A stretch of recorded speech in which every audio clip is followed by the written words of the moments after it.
अस्सलाम वालेकुम स्टूडेंट्स, आज हमारे पास फर्स्ट ईयर का नेक्स्ट लेक्चर स्टार्ट हो रहा है जिसमें हमारे पास आज का जो टॉपिक है वो है हमारे पास स्पीड ऑफ साउंड। जबकि इससे पिछले टॉपिक के अंदर हमने कवर किया था फेज रिलेशनशिप और लॉन्गिट्यूडिनल नेचर वेव की। तो आज हमारे पास टॉपिक शुरू होगा speed of sound in air. तो speed of sound in air को कैलकुलेट करने के लिए हमारे पास बेसिक जो फॉर्मूला यूज किया गया ना न्यूटन की तरफ से, वो फॉर्मूला हमारे पास गिवन है v √e/ρ। अब e यहाँ पे क्या शो कर रहा है? मॉडुलस ऑफ इलास्टिसिटी, जबकि ρ क्या है? हमारे पास डेंसिटी है, जबकि v किस चीज का सिंबल है? स्पीड का। अब रिलेशन वाइज अगर हम नोट करें तो अगर मैं डेंसिटी को कांस्टेंट मान लूं तो v और मॉडुलस ऑफ इलास्टिसिटी के दरमियान कैसा रिलेशन आएगा? √e के साथ डायरेक्ट रिलेशन बनेगा, जबकि डेंसिटी के साथ कैसा रिलेशन बनेगा? इनवर्स। अब इसी के लिहाज से हम बात करते हैं कि सॉलिड्स के अंदर जो हमारे पास स्पीड ऑफ साउंड होती है ना, मतलब सॉलिड में से जब स्पीड ऑफ साउंड मूव करती है तो हम कहते हैं कि वो स्पीडली मूव कर जाती है। आखिर ऐसा क्या रीजन है हमारे पास कि सॉलिड्स में जो स्पीड ऑफ साउंड है वो बहुत स्पीडली मूव कर जाती है? तो रीजन यहां से बात कर लेते हैं। सॉलिड्स का जो मॉडुलस ऑफ इलास्टिसिटी होता है ना, modulus of elasticity for solids वो ज्यादा हाई वैल्यू रखते हैं।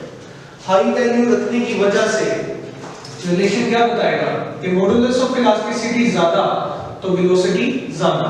और इसका हम दूसरे वे में यूं भी तो बोल सकते हैं ना कि सॉलिड्स की बात करें तो हम कहते हैं कि मॉलिक्यूल्स एक दूसरे के साथ क्लोजली पैक्ड होते हैं। और साउंड बेसिकली क्या है? वेव, और वेव होती क्या है? मीडियम में डिस्टरबेंस। तो एक साइड से मैंने मीडियम को डिस्टर्ब किया तो वो डिस्टरबेंस जो है वो बेसिकली बहुत स्पीडली एक मॉलिक्यूल से दूसरे में, दूसरे से तीसरे में, तो एक एंड से वो डिस्टरबेंस शुरू होती है और बहुत स्पीडली दूसरे एंड तक मूव कर जाती है due to close packed structure. Solids में मॉलिक्यूल्स क्लोज होने की वजह से बहुत स्पीडली साउंड को प्रोपेगेट करवाती है।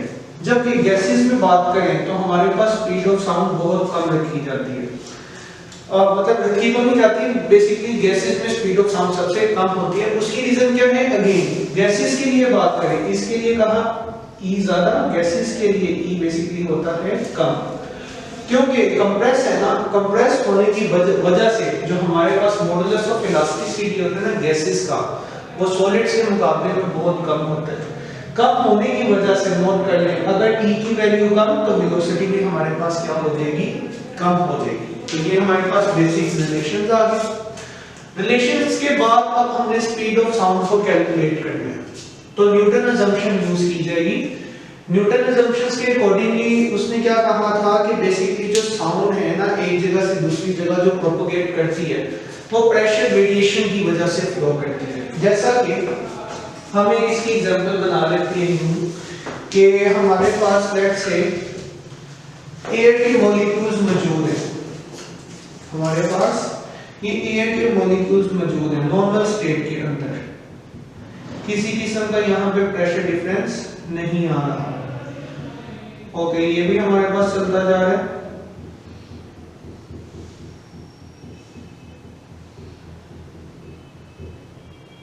बट होता क्या है, लेट्स से मैं यहाँ पे बात कर दूं कि हमने स्पीकर को प्ले किया,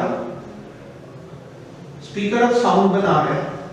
साउंड बनने की वजह से होगा क्या? जब डायफ्राम आगे को मूव करेगा तो मॉलिक्यूल एक दूसरे के क्लोज आ जाएंगे, तो जिसकी वजह से क्या होगा? हमारे पास कंप्रेशन बनेगा। कंप्रेशन आपको पता होना चाहिए क्या है? वेव के अंदर, कंप्रेशनल वेव्स के अंदर बनने वाला वो रीजन जिसमें हम कहते हैं कि मॉलिक्यूल्स एक दूसरे के बहुत क्लोज आ रही हैं, या फिर हम यूं कह सकते हैं कि जहां पे कंसंट्रेशन ऑफ मॉलिक्यूल्स हाई हो जाए। तो इस रीजन के अंदर नोट करें, ये हमारे पास क्या बन गया?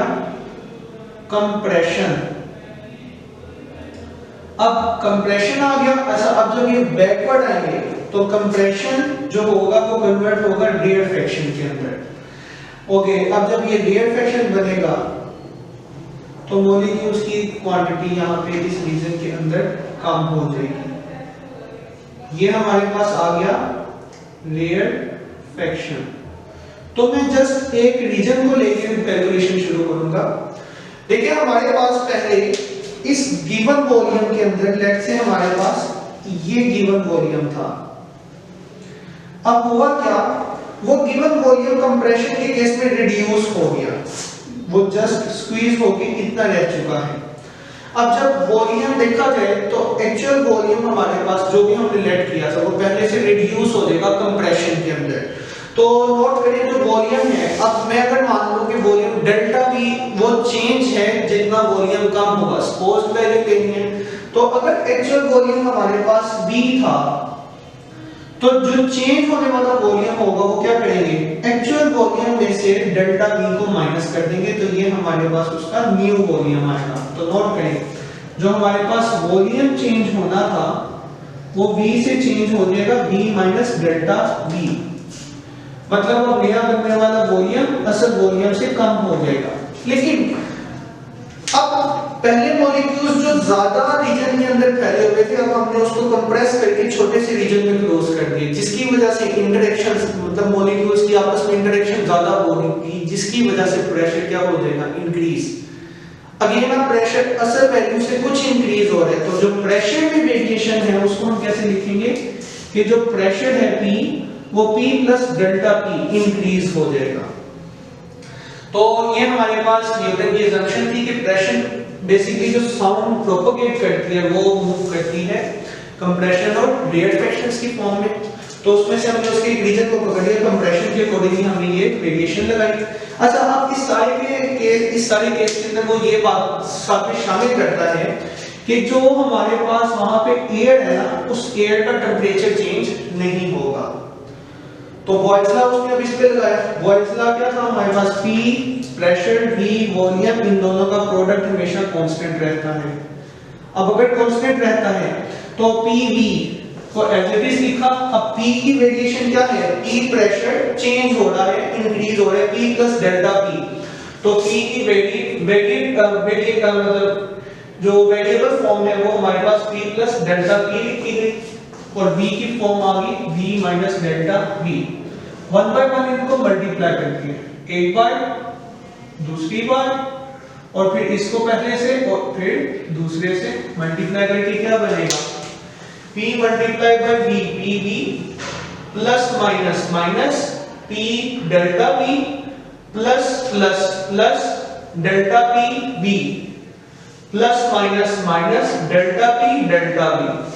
ओके, अब इसमें से ये जो सारी वैल्यू है ना, ये तो निगलेक्ट होके खत्म हो जाएगी। Reason delta P delta V very small change है, और वेरी स्मॉल चेंज बाकियों के आगे किसी किस्म की सिग्निफिकेंस नहीं रखता, तो ये वैल्यू यहां से हम ड्रॉ कर देंगे। अगली चीज, ये PV देखिए यहाँ पे प्लस है, इसको दूसरी साइड पे लेके जाऊंगा तो ये बन जाएगा प्लस का और माइनस का PV। इसको जब उठा के इधर लेके आऊंगा तो माइनस और प्लस दोनों वैल्यूज आपस में कट हो जाएंगी। तो बेसिकली ये वैल्यू भी कट हो चुकी है, ये मैं बता देता हूं ताकि कंफ्यूजन ना हो। ये वैल्यू भी कट होगी, ये वैल्यू इन दोनों से कट होगी, और इसको हमने निगलेक्ट कर दिया। पीछे अब हमारे पास दो वैल्यूज रह गई, जो माइनस वाली है उसको उठा के दूसरी साइड पे शिफ्ट किया, प्लस में कन्वर्ट होगी। P की वैल्यू मैं निकालना चाहता हूं, P is equal to delta P, V तो मौजूद था, डेल्टा भी दूसरी साइड पे जाके डिवीजन में चला गया। ओके, इसको मैं इस अंदाज में लिख सकता हूं, डेल्टा V के डिनोमिनेटर में V को शिफ्ट कर दिया। अब जरा नोट करें, हमारे पास स्ट्रेस क्या था, स्ट्रेस हमारे पास होता है फोर्स पर यूनिट एरिया। तो मैं कह सकता हूं कि बेसिकली ये जो प्रेशर है ना, जो प्रेशर है वो स्ट्रेस लगा रहा है। इसी तरह अब हम आगे अगर इससे बात करते हैं तो delta V over V, strain हमने क्या पढ़ा था, स्ट्रेन चेंज ओवर ओरिजिनल। मैं इस एग्जांपल आपको बता देता हूं, याद होगा आप लोगों ने टेंसाइल स्ट्रेन पढ़ा था मैट्रिक के अंदर, delta L over L not. अगर वॉल्यूम की बात करो तो नोट करें delta V over V not, ये हमारे पास वॉल्यूम का स्ट्रेन आ जाएगा जिसे बल्क स्ट्रेन कहते हैं, डेल्टा V ओवर V। तो ये हमारे पास आ जाएगा स्ट्रेन। तो ये हमारे पास आ गया स्ट्रेस और ये हमारे पास आ गया स्ट्रेन। तो स्ट्रेस ओवर स्ट्रेन जो रेशो होगी ये बेसिकली हमारे पास मॉडुलस कहलाती है, इलास्टिक मॉडुलस। तो ये इलास्टिक मॉडुलस हमारे पास क्या बनेगा, P के बराबर है। तो इस सारे को चूंकि मैं इलास्टिक मॉडुलस का नाम दे चुका हूं, तो ये P इक्वल टू E लिखा जा सकता है। अब अगर ये P इक्वल टू E लिखा जा सकता है तो ये देखिए इक्वेशन 1 में मैं इस E इलास्टिक मॉडुलस को प्रेशर के साथ रिप्लेस कर सकता हूं। तो इक्वेशन क्या बन जाएगी, अंडररूट P ओवर रो। अब हमने सिंपल नॉर्मल कंडीशंस में ये वैल्यूज लगाई थी। P प्रेशर की वैल्यू लगाई 101300 और एयर की जो डेंसिटी होती है वो होती है 1.3 किलोग्राम क्यूबिक मीटर। तो ये वैल्यूज लगाएंगे तो आंसर आ जाएगा 280 मीटर पर सेकंड। ये हमारे पास कैलकुलेटेड रिजल्ट है। जबकि रियल वैल्यू कितनी आती है हमारे पास 332 मीटर पर सेकंड, जो कि एग्जैक्ट और एक्यूरेट है। तो देखा जाए तो ये वैल्यू अब हमारे पास रिजल्ट्स के बहुत क्लोज नहीं है, मतलब इसमें अब एरर मौजूद है। तो बेसिकली जो न्यूटन ने सारी एफर्ट की, ठीक है, उसने एफर्ट की, उसने काम किया, बट एट द एंड उसका रिजल्ट एग्जैक्ट वैल्यू के बहुत क्लोज नहीं आया। इसमें तकरीबन 16% का एरर मौजूद है, 16% का एरर मौजूद है।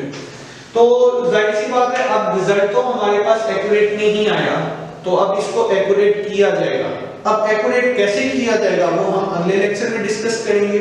बट अब आपने ये चीज जरा फाइंड करनी है कि 16% इसमें एरर मौजूद है, वो एरर हम कैसे निकालेंगे, जबकि आपको एग्जैक्ट वैल्यू मैं आपको बता चुका हूं, मेजर्ड वैल्यू बता चुका हूं, इसमें कितना एरर है उस एरर को ओरिजिनल के लिहाज से अब आपने डिस्कस करना है और उसकी परसेंटेज 16% कैलकुलेट करने की कोशिश करनी है। तो जितना भी आज हमारे पास पार्ट है ये बनेगा तो लॉन्ग के लिहाज से आपने इसको तैयार करना है। एक शॉर्ट क्वेश्चन मैं आपको वर्किंग के लिए दे रहा हूं, वो आपने इसमें से करना है। इसकी जो करेक्शन है वो हम अगले लेक्चर में डिस्कस करेंगे। इसको आपने अच्छे तरीके से तैयार करना है। इसी के साथ हम अपने आज के लेक्चर को एंड करते हैं। अपना ध्यान रखिएगा। खुदा हाफिज।